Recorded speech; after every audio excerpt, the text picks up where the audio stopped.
ইরানে আবার আক্রমণ শুরু করছে আমেরিকা। যুদ্ধটা থামতে থামতেও শেষ পর্যন্ত থামলো না। আমেরিকা ট্রাম্পের জামানায় হয়ে উঠেছে আনপ্রেডিক্টেবল।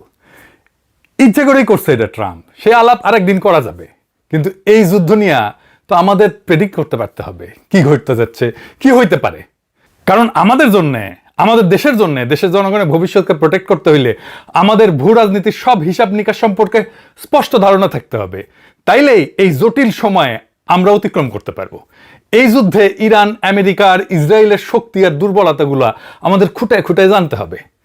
আজকে ইসরায়েলের এক গোপন জিগরি দোষ সম্পর্কে জানবো, যার উপরে ইসরায়েলের সামরিক এবং অর্থনৈতিক শক্তি অনেকাংশে নির্ভর করে। কোন সেই দেশ? ইসরায়েলের সাথে ইন্ডিয়ার সম্পর্ক থাকবে, আমেরিকার সম্পর্ক থাকবে, পশ্চিমাদের সম্পর্ক থাকবে, এটা বোঝা যায় কেন থাকবে, আমরা বুঝি। এমনকি কিছু সুন্নি মুসলিম দেশের সাথে সম্পর্ক নিয়ে মনকে বুঝ দেওয়া যায় যে এটা থাকতে পারে। কিন্তু আজকের দিনে একটা শিয়া মুসলিম দেশ ইসরায়েলের ঘনিষ্ঠ মিত্র, এটা শুনলে কেমন লাগবে? নিশ্চয়ই খুব অবাক হইবেন। আবার উল্টা দিকে যে ইসরায়েল মুসলমান নামটা পর্যন্ত শুনতে পারে না, শিয়া মুসলমানদের নামটা পর্যন্ত শুনতে পারে না, ইরান যাদের একমাত্র শত্রু, তারা কিভাবে একটা মুসলমান রাষ্ট্রের সাথে, শিয়া রাষ্ট্রের সাথে গভীর রাজনৈতিক সামরিক সম্পর্ক, অর্থনৈতিক সহযোগিতার সম্পর্ক গড়ে তোলে। আজকে ইসরায়েলের এমন একটা গুপ্ত প্রেমিকের গল্প আপনাদের বলবো। এই গল্পটা মজা লাগবে তো বটেই, অনেকটা লার্নিং হবে সবার জন্য, যে রাষ্ট্র রাষ্ট্র সম্পর্কের বিষয়টা খুব সরলভাবে ব্যাখ্যা করা যায় না। রাষ্ট্র স্বার্থ বলে একটা বিষয় আছে, যা অনেক সময় ধর্মের উপরে স্থান পায়, আবার এই সম্পর্ক বদলায় যেতে পারে একটি পলকে। আসেন শুরু করি সেই আলাপ। কে সেই গুপ্ত প্রেমিক?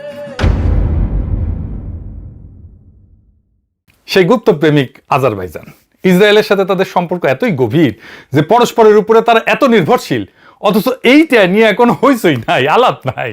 হ্যাঁ, বুঝেছেন, কোনো হইচই নাই। পরিবেশটা খুব সুন্দর। পরিবেশটা সুন্দর না? কোনো হইচই আছে?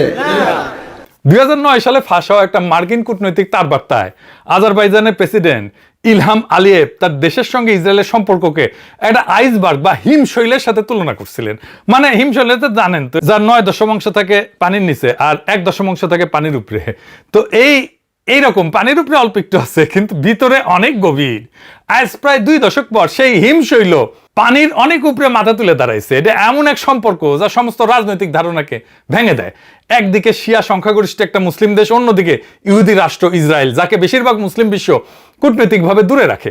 অথচ এই দুই রাষ্ট্র গত 3 দশক ধরে গড়ে তুলছে মধ্যপ্রাচ্যের অন্যতম স্থিতিশীল এবং গভীর কৌশলগত অংশীদারিত্ব। প্রশ্ন হলো কেন এবং কিভাবে? সোভিয়েত ইউনিয়নের পতনের সঙ্গে সঙ্গে আজারবাইজান স্বাধীনতা ঘোষণা করে 1991 সালের অক্টোবরে। মাত্র 2 মাসের মধ্যে 1991 সালের 25শে ডিসেম্বর ইসরায়েল আনুষ্ঠানিকভাবে আজারবাইজানের স্বাধীনতাকে স্বীকৃতি দেয়। আজারবাইজানকে স্বীকৃতি দেওয়া প্রথম রাষ্ট্রগুলোর একটা হিসাবে 1992 সালের 7 এপ্রিল স্থাপিত হয় পূর্ণ কূটনৈতিক সম্পর্ক। ইসরায়েল 1993 সালে বাকুতে দূতাবাস খোলে, কিন্তু এই সম্পর্কের বীজ বপন হয়েছিল আরো আগে। 1990 সালে জানুয়ারিতেই বাকুতে গঠিত হয়েছিল Azerbaijan Israel society. Soviet union আমলে, সোভিয়েত ইউনিয়ন তখনও ভাঙে নাই। আর সোভিয়েত উত্তর সময়ে দুই জাতির মধ্যে সংযোগ স্থাপনের আগ্রহ ছিল পারস্পরিক। একটা গুরুত্বপূর্ণ সামাজিক ভিত্তি এখানে কাজ করছে, অবশ্য সেটা বলে রাখা ভালো। আজারবাইজানে ঐতিহাসিকভাবে 1500 বছর থেকে ইহুদিরা থাকে। ইহুদিরা কুবা জেলার কিরমিজি কাজাবাকে কখনো কখনো ককেশাসের জেরুজালেম নামে ডাকা হয়। এটা বিশ্বের অন্যতম প্রাচীন সংখ্যাগরিষ্ঠ ইহুদি বসতিগুলোর একটা। ঐতিহাসিকভাবে এইখানে ইউরোপের অন্যান্য দেশের মতো ইহুদি বিদ্বেষ কখনো ছিল না, যা দুই জাতির সহাবস্থানের একটা অনুকূল সামাজিক পটভূমি তৈরি করছিল। সম্পর্কের প্রথম বড় মোড় আসে 1997 সালে, যখন নেতানিয়াহু প্রথম ইসরায়েলি প্রধানমন্ত্রী হিসেবে বাকু সফরে যায় হেইদার আলিয়েভের, মানে এখন বর্তমান প্রেসিডেন্টের বাবা, কিন্তু ওর সঙ্গে সাক্ষাৎ করে। আর একটা গুরুত্বপূর্ণ মোড় 2010 থেকে 11 সালে, যখন আজারবাইজান সামরিক আধুনিকায়নের প্রয়োজনে ইসরায়েলি অস্ত্রের দিকে ঝুঁকে যায়। তো এখন প্রশ্ন হইল, এই যে একটা মুসলিম দেশের সাথে ইসরায়েলের সম্পর্ক, এই সম্পর্ক করতে কেন ধর্ম বাধা হইল না? এইটা গেল একটা ধাঁধা। একটা মুসলিম দেশ কিভাবে ইসরায়েলের সবচেয়ে নির্ভরযোগ্য মুসলিম বিশ্বের অংশীদার হয়ে উঠল? কয়েকটা কারণ আমরা দেখতে পারি। সোভিয়েত ইউনিয়নের এই কমিউনিস্ট উত্তরাধিকারের কারণে আজারবাইজান সাংবিধানিকভাবে কঠোরভাবে ধর্মনিরপেক্ষ। ধর্ম এবং রাষ্ট্র এখানে পৃথক, তাদের মতো আর কি। ধর্মীয় পরিচয় জাতীয় পররাষ্ট্রনীতির নির্ধারক হয় না, রাষ্ট্রীয় স্বার্থই মুখ্য। এইটা ইরানের ধর্মতান্ত্রিক শাসন ব্যবস্থার পুরো বিপরীত। আজারবাইজানের প্রেসিডেন্ট আলিয়েভের ইসলাম এবং ফিলিস্তিনের মতো ইস্যুর প্রতি বিশেষ কোনো আলাদা টান নাই, আলাদা আবেগও নাই। আর ইরানের সঙ্গে গভীর অবিশ্বাস আছে একটা আজারবাইজানের। এটাই আসলে মূল সম্পর্কের মূল চালিকা শক্তি। এখানে আসল গল্প, ভৌগোলিক ধর্মীয় নিকট্য সত্ত্বেও তেহরান এবং বাকুর সম্পর্ক দীর্ঘদিনের সন্দেহে ভরা। ইরানের দিক থেকে সন্দেহ কি? এটা জাতিগত আজেরি প্রশ্ন। মানে ইরানের বিপুল সংখ্যক জাতিগত আজেরি বাস করে। আনুমানিক ইরানের জনসংখ্যা 16 থেকে 18%, অনেক বড়। মানে আজারবাইজানের নিজের যে জনসংখ্যা তার 3 গুণ থাকে আজেরি জনগণ ইরানে। তেহরান আশঙ্কা করে যে এই আজারবাইজান এই জনগোষ্ঠীর মধ্যে বিচ্ছিন্নতাবাদী অনুভূতি উস্কে দিতে পারে। দেও কিন্তু, আমরা এটা পরে দেখব। আজারবাইজান আবার নিজে ভয় করে যে ইরানের বিপ্লব আবার আমার দেশে চলে আসে কিনা। আবার এবং ইরানের নেতারা কিন্তু আজারবাইজানি ইসলাম বিপ্লব রপ্তানির কথা বলছে। এটা আজারবাইজান ডরায়। ইনফ্যাক্ট ইরানের বিপ্লবের কারণেই সোভিয়েত ইউনিয়ন ভয় পাইছিল যে ইরানের আশেপাশে থাকা মুসলমান প্রধান দেশগুলা ইসলামী বিপ্লব যেন না হয়ে যায়। সেই জন্যই তারা আফগানিস্তানে আগ্রাসন চালাইছিল, একটা বাফার স্টেট চাইছিল। এই নিয়ে আমার একটা এপিসোড আছে, টাইম থাকলে দেখে নিয়েন। আবার ইরান আজারবাইজানের প্রতিদ্বন্দ্বী, ওটা কিন্তু খ্রিস্টান সংখ্যাগরিষ্ঠ আর্মেনিয়া, ওর সঙ্গে সম্পর্ক রাখছে, যা বাকুর চোখে ধর্মীয় সংহতির চাইতে ভূরাজনৈতিক প্রশ্নটাই সামনে চলে আসে। শত্রুর শত্রু আমার বন্ধু, এই যুক্তি সম্পর্কের ভিত্তি। উভয় দেশ ইরানকে অভিন্ন হুমকি হিসেবে দেখে। আজারবাইজান কিন্তু অনেকের সাথে সম্পর্ক রাখে, ইসরায়েল ছাড়াও তুরস্ক, রাশিয়া, ইউরোপিয়ান ইউনিয়ন, এমনকি ইরানের সঙ্গে কিছুটা সম্পর্ক তার আছে। এই কৌশলগত স্বাধীনতা আজারবাইজানের ভূ রাজনৈতিক মূল্য বাড়াইছে। এখন দেখা যাক এই মৈত্রীতে দুই দেশ মানে ইসরায়েল আর আজারবাইজান কিভাবে উপকৃত হয়েছে। এই সম্পর্ক, ইসরায়েল আর আজারবাইজান সম্পর্ক, এটা প্রতীকী সম্পর্ক না, এটা অত্যন্ত বস্তুগত ম্যাটেরিয়াল সম্পর্ক। এর দুইটা প্রধান স্তম্ভ, জ্বালানি আর প্রতিরক্ষা। একে প্রায় অস্ত্রের বিনিময়ে তেল, এনার্জি ফর আর্মস এর অংশীদারিত্ব বলা হয়। ইসরায়েল কি পায়? জ্বালানি নিরাপত্তা পায়। আজারবাইজান ইসরায়েলের অন্যতম বৃহত্তম অপরিশোধিত তেল সরবরাহকারী। ইসরায়েলের তেলের আমদানির প্রায় 40% আসে আজারবাইজান থেকে। বাকু তিবলিসি জেইহান পাইপলাইনের মাধ্যমে। এটা কিন্তু পাইপলাইন আবার তুরস্কের মধ্যে দিয়ে যায়, এটা আমরা পরে আসবো আর কি। কাজাকিস্তানের সাথে মিলে বাকু ইসরায়েলের তেলের চাহিদার 60%-এর বেশি মেটায়। ইসরায়েলে কিন্তু তেল নাই, ওটা তেলহীন দেশ। এই জন্যে তেল ইসরায়েলের জন্য খুবই গুরুত্বপূর্ণ। ইরানের বিরুদ্ধে গোয়েন্দা উইন্ডো হিসেবে কাজ করে আজারবাইজান। আজারবাইজানের সঙ্গে ইরানের প্রায় 765 কিলোমিটারের দীর্ঘ সীমান্ত আছে। ইসরায়েলকে ইরানে উকি দেওয়ার জন্য এক অমূল্য একটা অবস্থান দেয়। এমনকি 1990 দশকে ইসরায়েল আজারবাইজানকে ইলেকট্রনিক গোয়েন্দা স্টেশন স্থাপনে সাহায্য করছিল। ইরান বহুদিন ধরে অভিযোগ করে আসতেছে যে মোসাদ আজারবাইজানের মাটি থেকে ইরান বিরোধী গোয়েন্দা তৎপরতা চালায়। আবার আজারবাইজান ইসরায়েলের জন্য মুসলিম বিশ্বে দরজা খোলার একটা ভূমিকা রাখছে। আব্রাহাম চুক্তির আগে বাকুতেই গোপনে ইসরায়েল ইউ কূটনীতিকদের বৈঠক হয়েছিল। এটা তুরস্ক ইসরায়েল সংকটও মধ্যস্থতা করছে। গাজা যুদ্ধের পর আন্তর্জাতিক বিচ্ছিন্নতার মুখে এই মুসলিম বন্ধু ইসরায়েলের কাছে আরো মূল্যবান হয়ে উঠছে। আচ্ছা, আব্রাহাম চুক্তিটা কি মনে আছে তো? আচ্ছা, মনে না থাকলেও সংক্ষেপে শুনতে অসুবিধা নেই। আসেন বুঝি আব্রাহাম চুক্তিটা কি, কারণ এটা দরকার আছে বোঝার। এইটা মধ্যপ্রাচ্যের একটা গুরুত্বপূর্ণ চুক্তি যেটা আমেরিকা করছিল মধ্যপ্রাচ্যের দেশগুলোর সাথে ইসরায়েলের। 2020 সালে আমেরিকার মধ্যস্থতায় ইসরায়েল এবং কয়েকটা আরব মুসলিম দেশের মধ্যে সম্পর্ক স্বাভাবিকীকরণের একটা ধারাবাহিক চুক্তি। প্রথমে সংযুক্ত আরব আমিরাত এবং বাহরাইন সেপ্টেম্বরে 2020-এ, পরে যোগ দেয় সুদান, মরক্কো। ট্রাম্প প্রশাসনের প্রথম মেয়াদে এটা ছিল অন্যতম বড় পররাষ্ট্রনৈতিক অর্জন। এই দেশগুলো ইসরায়েলকে আনুষ্ঠানিকভাবে স্বীকৃতি দিয়ে পূর্ণ কূটনৈতিক সম্পর্ক মানে দূতাবাস, বাণিজ্য, ফ্লাইট যাওয়া, পর্যটন এই সমস্ত শুরু করে। তো এটার তাৎপর্য কি? এর আগে দশকের পর দশক ধরে আরব বিশ্বের অলিখিত অবস্থান ছিল ফিলিস্তিন সমস্যার সমাধান না হওয়া পর্যন্ত ইসরায়েলকে স্বীকৃতি দেওয়া যাবে না। মিশর সম্পর্ক করছে 1979 সালে, জর্ডান করছে 1994 সালে। কিন্তু আব্রাহাম চুক্তি ওই যে সেই ঐক্যমত যে ফিলিস্তিন প্রশ্নে যদি পাশ কাটানো হয় তাইলে সরাসরি সম্পর্ক স্বাভাবিক করা যাবে না।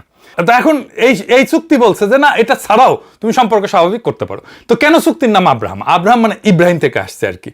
আব্রাহাম মানে নবী ইব্রাহিম থেকে আসছে আর কি, পিস বি আপন হিম। কারণ ইহুদি, খ্রিস্টান, ইসলাম এই 3 ধর্মে তাকে অভিন্ন পিতৃপুরুষ হিসাবে মানে। উদ্দেশ্য ছিল অভিন্ন উত্তরাধিকারের প্রতীক তুলে ধরা।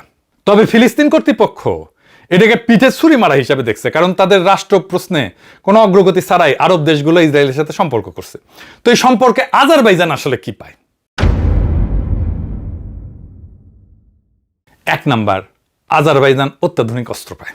স্টকহোম ইন্টারন্যাশনাল পিস রিসার্চ ইনস্টিটিউটের তথ্য মতে 2016 থেকে 2020 সালে এই সময়ের মধ্যে আজারবাইজানের মোট বড় অস্ত্র আমদানির প্রায় 69-70% আসছে ইসরায়েল থেকে। এই সময় প্রেসিডেন্ট আলিয়েভের ভাষ্যমতে বাকু প্রায় $5 বিলিয়ন অস্ত্র এবং সামরিক প্রযুক্তি কিনছে, যার মধ্যে ছিল কুখ্যাত আত্মঘাতী ড্রোন যার নাম ছিল হারপ এবং হারমেস অ্যারোস্টার ড্রোন। 2023 সালে প্রায় $1.5 বিলিয়ন বারাক MX ক্ষেপণাস্ত্র প্রতিরক্ষা ব্যবস্থা এবং $120 মিলিয়ন দুইটা স্যাটেলাইট কেনার চুক্তিও হয়। আপনারা জানেন যে আর্মেনিয়ার সাথে আজারবাইজানের দায় কুমড়ায় সম্পর্ক, ইন্ডিয়া পাকিস্তানের মতো। কয়েকটা যুদ্ধও কিন্তু হয়েছে। 2020 সালে দ্বিতীয় কারবাক যুদ্ধে 44 দিনের মতো ছিল। মূলত ইসরায়েল ড্রোন দিয়া আর্মেনিয়ার বিরুদ্ধে আজারবাইজান জিতা যায়। ইসরায়েল আজারবাইজানি সেনাদের প্রশিক্ষণও দেয়। আজারবাইজান তার ইসরায়েল বন্ধুত্বকে কাজে লাগাইছে, মার্কিন ইহুদি লবি এবং কংগ্রেসে প্রভাব বাড়াইছে। এক ইহুদি ধর্মীয় নেতার ভাষায় আজারবাইজান আমেরিকান ইহুদি নেতৃত্বের অন্যতম প্রিয় দেশ হয়ে উঠছে। আজারবাইজান এটা কেমনে করছিল জানেন? ঘুষ দিয়া, লবিং করিয়া। 2017 সালে ওই একটা কেলেঙ্কারি ফাঁস হয়। সে কেলেঙ্কারির নাম আজারবাইজানি লন্ড্রোম্যাট কেলেঙ্কারি। কি হয়েছিল জানেন? 2012 থেকে 14 সালে বাকু $2.9 বিলিয়ন, প্রায় $3 বিলিয়ন একটা তহবিল তৈরি। 3 বিলিয়ন পশ্চিমা রাজনীতিক, সাংবাদিক, শিক্ষাবিদদের ঘুষ দিয়া আজারবাইজানকে বহু সংস্কৃতিবাদের রোল মডেল এবং ইসরায়েল ইহুদিদের বিশ্বস্ত মুসলিম বন্ধু এই হিসাবে তুলে ধরার জন্য। পোডেস্টা গ্রুপকে মাসে $60,000 দিয়া আইপ্যাক এবং JINS এর মতো ইসরায়েলপন্থী গোষ্ঠীর সঙ্গে যোগাযোগ করা হয়েছিল। এভাবে সমস্ত ন্যারেটিভ আর ভাবমূর্তি নির্মাণের রাজনীতি করা হয়েছিল। অনেকদিন ধরে ডিপলি রিলেশনে থাকার পরে বিয়ার বাদ্য বাজলো, এডিটর সাহেব বিয়ার বাদ্য বাজা। তারপরে কি হইল? দীর্ঘদিন আজারবাইজান ইসরায়েলের দূতাবাস খোলেনি। সম্পর্ক গভীর হইলেও লো প্রোফাইলে রাখা হয়েছিল। 2023 সালের 29 মার্চ এই কৌশল বদলায়। আজারবাইজান তেল আবিবের দূতাবাস উদ্বোধন করে। প্রথম শিয়া সংখ্যাগরিষ্ঠ দেশ হিসেবে ইসরায়েলে দূতাবাস ওপেন করা হচ্ছে। এরপরে এলো সবচেয়ে নাটকীয় অধ্যায়, 25 থেকে 26 সালে ইসরায়েল ইরান যুদ্ধ। 26 সালের জুনে CNN এর একটা বিস্ফোরক প্রতিবেদন দাবি করে যে ইসরায়েল ইরান যুদ্ধের সময় গোপনে আজারবাইজানে অভিজাত সামরিক এবং গোয়েন্দা ইউনিট মোতায়েন করছিল ইসরায়েল। কয়েক dozen commando Mossad agent Azerbaijan Israel সীমান্তে অবস্থান নেয়, কোন স্থান থেকে তাবরিজ শহর থেকে মাত্র 96 কিলোমিটার দূরে। প্রাথমিকভাবে এরা উদ্ধার দল হিসেবে মোতায়েন হইলেও পরে গোয়েন্দা তথ্য সংগ্রহ, ড্রোন অভিযানে যুক্ত হয়ে যায়।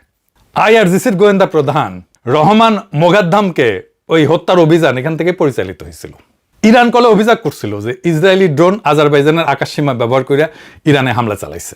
এর মধ্যেই লাক্সিভান ছিটমহলে ড্রোন হামলা হয়। আলিয়েভ ইরানকে দায়ী করে। 2023 সালে আবার তেহরানে আজারবাইজান এমবাসিতে হামলা হয়েছিল। আবার আজারবাইজান ইরানি আজেরিদেরকে টাকা পয়সা দেয় যেন তারা বিচ্ছিন্নতাবাদী আন্দোলন করে। মানে এই দুই শিয়া দেশ একে অন্যের সাথে লো স্কেলে সংঘাতে জড়ায় পড়তেছে। এখন প্রশ্ন হইতেছে, এই সম্পর্ক কি টিকবে? মানে ইসরায়েল আর আজারবাইজান।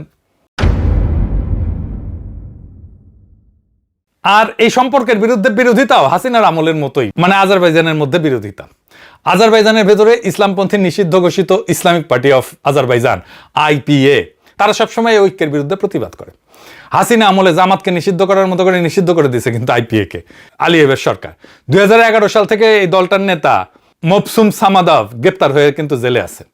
হাসিনা হইলে ফাঁসি দিয়ে দিত। আজারবাইজানে তীব্র দমনের পীড়ন চলে কিন্তু বিরোধী দলের মতের উপরে। হাসিনার মতো এই ধর্মবাদী দলগুলোর প্রতিবাদকে সন্ত্রাস বিরোধিতার অজুহাত দিয়া ধর্মীয় বিরোধী কণ্ঠস্বরকে স্তব্ধ করে দেওয়ার কাজে ব্যবহার করে। এই ইসলামপন্থী দলগুলোর আবার ইরান সাহায্য করে। হাসিনার মতোই ইসরায়েলের নজরদারির টেকনোলজি পেগাসাস স্পাইওয়ার কিনছে কিন্তু আজারবাইজান। এই দিয়ে আজারবাইজান সরকার স্থানীয় অ্যাক্টিভিস্ট সাংবাদিকদের উপরে নজরদারি চালায়। এর মধ্যে আবার আছে তুরস্ক ফ্যাক্টর। তুরস্কের কারণে এই সুখের সংসারে ডিভোর্স আসন্ন বইলা অনেকে মনে করতেছেন। এডিটর সাহেব, সানাইয়ের করুণ শুরু হবে। আসেন এবার একটু বুঝে দেখি এটা কেমনে ভেঙে যেতে পারে। আজারবাইজানের অবস্থা হয়েছে শ্যাম রাখি না কুল রাখি। আজারবাইজানের কিন্তু সবচেয়ে ঘনিষ্ঠ মিত্র তুরস্ক, যার সাথে ইসরায়েলের সম্পর্ক ক্রমশ শত্রুতাপূর্ণ হয়ে উঠতেছে। এরদোয়ানের চাপে শেষ পর্যন্ত আজারবাইজান ইসরায়েলের সম্পর্ক ধ্বংস হয়ে যেতে পারে। আজারবাইজান আর তুরস্ক নিজেদেরকে এক জাতি বলে, কিন্তু ওদের স্লোগানই আছে এক জাতি দুই রাষ্ট্র নামে। তুরস্কের সঙ্গে আজারবাইজানের সম্পর্কটা সম্পূর্ণ ভিন্ন মাত্রার। দুই দেশের নিজেদের ভাষায় এটা এক জাতি দুই রাষ্ট্র, জাতিগত, ভাষাগত, সাংস্কৃতিক এবং ঐতিহাসিক ভ্রাতৃত্ব। এখানে সহযোগিতা কেবল অস্ত্র বেচাকেনা সীমাবদ্ধ না। 2020 সালের কারবাক যুদ্ধে তুরস্ক শুধু অস্ত্র দেয়নি, সরাসরি সামরিক প্রশিক্ষণ দিছে, রাজনৈতিক পলিটিক্যাল কভার দিছে, কূটনৈতিক সাহায্য করছে, এমনকি যোদ্ধা সরবরাহেও যুক্ত ছিল। আর সবচেয়ে বড় কথা, দুই দেশের মধ্যে একটা আনুষ্ঠানিক প্রতিরক্ষা জোট আছে 2021 সালে সুসা ঘোষণা বলে, যেখানে একে অন্যকে রক্ষার অঙ্গীকার আছে। ইসরায়েলের সঙ্গে এরকম কোনো জোট নাই কিন্তু আজারবাইজান এখন শ্যাম রাখি না কুল রাখি দশা হয়েছে। তার কিছু কিছু সাইন দেখা যাইতেছে, কিন্তু ইসরায়েল তার নিজের একজন নাগরিককে রক্ষা করতে পারেনি আজারবাইজানের হাত থেকে। আসেন ওই গল্পটা দেখে, ওটা বুঝে দেখা দরকার। অনেকে হয়তো জানে না, ছোট গল্প, এগুলো সাইড লাইনের গল্প, কিন্তু এটা জানা দরকার। আলেকজান্ডার লাপশিন, ইসরায়েলি রুশ এই ব্লগার, পৃথিবীর নানা দেশে ঘুরে বেড়ায় আর কি, লেখালেখি করে, ভিডিও টিডিও তোলে, ছবি টবি তোলে। 2011 থেকে 12 সালে ও 2 বার গেছিল এমন একটা জায়গায় যা আজারবাইজানের কাছে ছিল নিষিদ্ধ, নাগরেনো কারবাখে, আর্মেনীয়দের নিয়ন্ত্রিত বিতর্কিত অঞ্চল। আজারবাইজানের অনুমতি ছাড়া ঢোকা মানে আজারবাইজানের চোখে এটা অপরাধ। লাপশিন সম্মত ভাবছিল যে হ্যাঁ এমন কি, কিন্তু আজারবাইজান ভোলেনি। 2016 সালের ডিসেম্বরে লাপশিন যখন বেলারুশে ছিল, তখন আজারবাইজান বেলারুশকে অনুরোধ করে যে তাকে যেন গ্রেপ্তার করা হয়। তারপরে শুরু এক অদ্ভুত টানাপোড়েন। ইসরায়েল প্রতিবাদ জানায়, কারণ লাপশিন তো তাদেরও নাগরিক, কিন্তু সে প্রতিবাদ কাজে আসেনি। বেলারুশ তাকে তুলে দেয় আজারবাইজানের হাতে। আজারবাইজানের আদালত 3 বছরের কারাদণ্ড দেয়। তারপরে সব ঘটে একটা ভয়ঙ্কর ঘটনা, কারাগারের ভেতরে লাপশিনের উপরে হামলা হয়, বাংলাদেশের মতো ঘটনা আর কি। তাকে সংকটজনক অবস্থায় হাসপাতালে নিতে হয়, মারাই যেত প্রায়, বাইসে উঠছে কোনো মতে। বছর 5 পরে 2021 সালে ইউরোপীয় মানবাধিকার আদালত রায় দেয় যে আজারবাইজান লাপশিনকে বেআইনিভাবে আটক করছিল, নির্যাতন করছিল, জেলের মধ্যে হামলা করছিল, এমনকি তাকে হত্যার চেষ্টা করছিল। আবার গাজায় 7 অক্টোবর 2023 ইসরায়েলের অব্যাহত বোমাবর্ষণের পরে আজারবাইজান কঠিন অবস্থানে পড়ে। প্রকাশ্যে ইসরায়েলের নিন্দা না করলেও আলিয়েভকে বলতে হয়েছে গাজার ট্র্যাজেডি বন্ধ হওয়া উচিত। এমনকি এসোসিয়েআর বিবৃতি দেয়, দাবি করে। ও আচ্ছা, ভালো কথা, এসোসিয়েআর মানে কি জানেন তো? এসোসিয়েআর হইল আজারবাইজানের রাষ্ট্রীয় তেল কোম্পানি, পুরো নাম state oil company of the Azerbaijan Republic.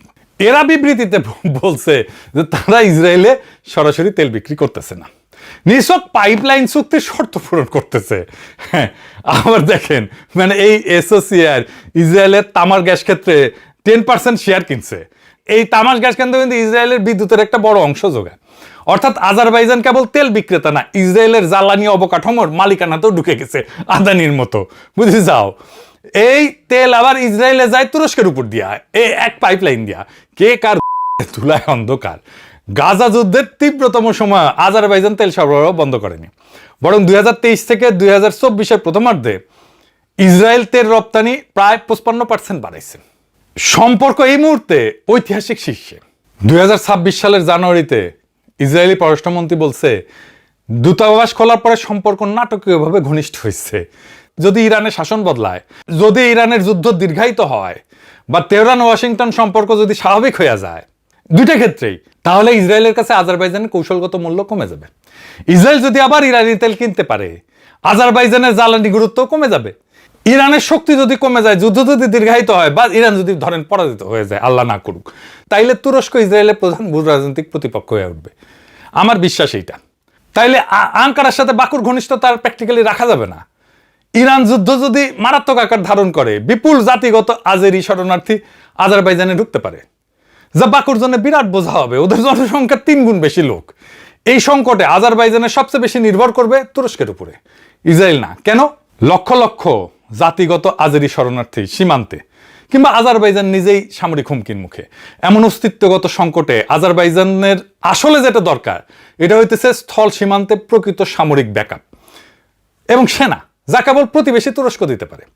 ভৌগোলিকভাবে দূরের ইসরায়েল না, ইসরায়েল ড্রোন পাঠাইতে পারবে, কিন্তু সীমান্তের ট্যাঙ্কার সৈন্য পাঠাইতে পারবে না। রাজনৈতিক এবং কূটনৈতিক ছত্রছায়াও তুরস্ক দিতে পারবে। তুরস্ক একটা ন্যাটো সদস্য, বড় আঞ্চলিক শক্তি, যে আজারবাইজানের হয়ে আন্তর্জাতিক মঞ্চে দাঁড়াইতে পারে। আবার ইরানের মতো প্রতিবেশীকে সরাসরি প্রতিরোধ করার সক্ষমতা আঙ্কারার আছে। জোট এবং চুক্তির বাধ্যবাধকতা তো আছেই। তুরস্ক তো আইন এবং রাজনৈতিকভাবে আজারবাইজানকে রক্ষায় প্রতিশ্রুতিবদ্ধ। ইসরায়েলের এমন কোনো দায় নাই। ইসরায়েল সাহায্য করবে যতক্ষণ আজারবাইজান নিজের ইরান বিরোধী স্বার্থে কাজে লাগে। আসল কথা হইতেছে ইসরায়েল আজারবাইজানের সুবিধার অংশীদার, পার্টনার অফ কনভিনিয়েন্স। আর তুরস্ক তার নিরাপত্তার গ্যারান্টার, সিকিউরিটি গ্যারান্টার। শান্তির সময় দুটোই মূল্যবান, কিন্তু প্রকৃত সংকটে অস্ত্র বিক্রেতার চাইতে ভাতৃপ্রতিম জোটই বেশি নির্ভরযোগ্য। তো এই হইল ইসরায়েলের গুপ্ত প্রেমিকের গল্প। এখন প্রশ্ন হইল, এই গল্প থেকে আমরা কি শিখলাম রাষ্ট্র হিসেবে, জাতি হিসেবে? একটা শিয়া মুসলিম দেশ, যার ইরানের সাথে ধর্ম মেলে, ভাষা মেলে, সীমান্ত মেলে, সেই কিনা ইসরায়েলের সবচেয়ে বিশ্বস্ত মুসলিম বন্ধু। আবার ইরান দেখেন, একটা মুসলিম রাষ্ট্র, সে খ্রিস্টান আর্মেনিয়া রক্ষায় পক্ষ নেয়, ধর্ম এখানে যত না নিয়ামক, তার চেয়ে অনেক বেশি নিয়ামক রাষ্ট্রের স্বার্থ। এটাই আন্তর্জাতিক রাজনীতির নির্মম সত্য। এখানে কোনো স্থায়ী বন্ধু নাই, স্থায়ী শত্রু নাই, আছে শুধু স্থায়ী স্বার্থ। মুসলিম অমুসলিম, শিয়া সুন্নি, এই সমস্ত পরিচয়ের গল্প দিয়া রাষ্ট্রের আচরণ ব্যাখ্যা করতে গেলে আপনি বারবার ধরা খাবেন। রাষ্ট্র চলে ঠান্ডা মাথার হিসাব নিকাশে, তেল, অস্ত্র, নিরাপত্তা, ভূ রাজনীতি, আর এই সম্পর্কের ভবিষ্যৎটাও সেই হিসাবেই বাধা থাকে। আজ যে আজারবাইজান ইসরায়েলের সম্পর্ক হিমশৈল হইয়া পানির উপরে মাথা তুলে দাঁড়ায় আছে, সেটা দাঁড়ায় আছে একটাই খুঁটির উপরে, অভিন্ন শত্রু ইরান। যেদিন সেই শত্রু থাকবে না, সেদিন হিসাব বদলাই যাবে, সেদিন এই প্রেমও ফিকা হয়ে আসবে। বাকুর আসল বর্ষা তখন দূরের অস্ত্র বিক্রেতা ইসরায়েল হবে না, বরং পাশের ভাই তুরস্ক হবে। কারণ বিপদের দিনে অস্ত্র বেচা বন্ধু কাজে আসে না, কাজে আসে রক্তের সম্পর্ক আর জোটের অঙ্গীকার। শিলং সালাউদ্দিনের যে গল্প শোনায় না, ভূ রাজনীতির সহজ পাঠ, স্ত্রী পাল্টানো যায়, প্রতিবেশী পাল্টানো যায় না। প্রতিবেশীকে কখনো পাল্টানো যায় না। কথায় আছে যে আপনি আপনার স্ত্রী পাল্টাতে পারবেন, কিন্তু প্রতিবেশী তো আপনি পাল্টাতে পারবেন না। শুনেছেন? তার মানে কি? রাজনীতি মানে প্রতিবেশীর সাথে আমার সম্পর্কটা কি হবে? প্রতিবেশী বদলানো যাবে নাকি যাবে না, এটা তো রাজনীতির কোনো আলাপ না। আর এই সম্পর্ক বদলাই যেতে পারে একটা পলকে। শিলং সালাউদ্দিনকে বলতে হবে প্রতিবেশীর সাথে আমাদের সম্পর্কটা কি হবে। যাই হোক, শুরুতে যে কথাটা বলছিলাম, এই জটিল সময়টা পার হইতে হইলে আমাদের ভূ রাজনীতির হিসাব নিকাশগুলো বুঝতে হবে। ইরান, আমেরিকা, ইসরায়েল, এদের শক্তি কোথায়, দুর্বলতা কোথায়, কে কার উপরে নির্ভরশীল, পরিস্থিতি বদলাইলে সেই সম্পর্কগুলো কিভাবে পুনর্বিন্যাস হবে, এইগুলা খুঁটায় খুঁটায় জানলেই কেবল আমরা নিজেদের দেশের মানুষের ভবিষ্যৎটা রক্ষা করতে পারবো।